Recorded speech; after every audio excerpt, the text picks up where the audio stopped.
पंतप्रधान नरेंद्र मोदींना राहुल गांधी शिवसेनेपेक्षा जास्त जवळ आहेत असं म्हटलं तर वावगं ठरणार नाही, कारण सकाळी सकाळीच मोदींनी राहुल गांधींना ट्विटरवरून वाढदिवसाच्या शुभेच्छा दिल्या। पण मित्रपक्ष शिवसेनेला मात्र सुवर्ण महोत्सवी वर्षानिमित्त शुभेच्छा देणारं एकही ट्विट मोदींकडून करण्यात आलेलं नाही। मोदींनी राहुल यांच्यासह मणिपूरच्या मुख्यमंत्र्यांनाही ट्विटरवरून वाढदिवसाच्या शुभेच्छा दिल्यात, पण शिवसेनेला मात्र शुभेच्छा द्यायला मोदी विसरले।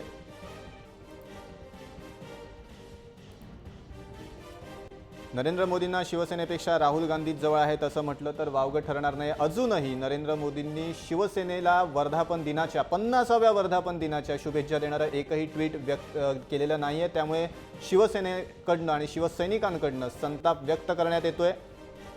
अधिक माहिती घेऊयात आमचे प्रतिनिधी तुषार रुपनवार यांच्याकडनं। तुषार, नरेंद्र मोदींना राहुल गांधी जवळ आहेत, शिवसेना नाही। राहुल गांधींना वाढदिवसाच्या शुभेच्छा मिळतात पण शिवसेनेला मिळत नाहीत।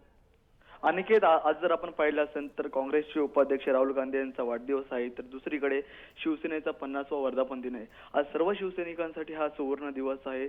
परंतु आपण जर पाहिलं तर नरेंद्र मोदी जे त्यांच्या मित्रपक्षामध्ये आहेत, राज्यात आणि केंद्रात दोन्ही ठिकाणी ते एकत्र आहेत सत्तेमध्ये, परंतु त्यांनी आज ट्विट करणार होते, परंतु त्यांनी आज नरेंद्र मोदींनी शिवसेनेला ट्विट केलेलं नाही। त्यांनी राहुल गांधींना शुभेच्छा दिलेल्या आहेत। आज उद्धव ठाकरे सभा घेणार आहेत। या सभेमध्ये नेमकं उद्धव ठाकरे काय बोलतात याकडे सांगण्याचं लक्ष लागलंय। अनिकेत, नक्की धन्यवाद तुषार, तू दिलेल्या माहितीबद्दल। तर नरेंद्र मोदींना शिवसेनेपेक्षा राहुल गांधी जवळ आहेत असं म्हटलं तर वावगं ठरणार नाही, कारण मोदींनी राहुल गांधींना सकाळीच ट्विटरवरून वाढदिवसाच्या शुभेच्छा दिल्या, पण मित्रपक्ष शिवसेनेला मात्र सुवर्ण महोत्सवी वर्षानिमित्त शुभेच्छा देणारं एकही ट्विट मोदींकडून करण्यात आलेलं नाहीये।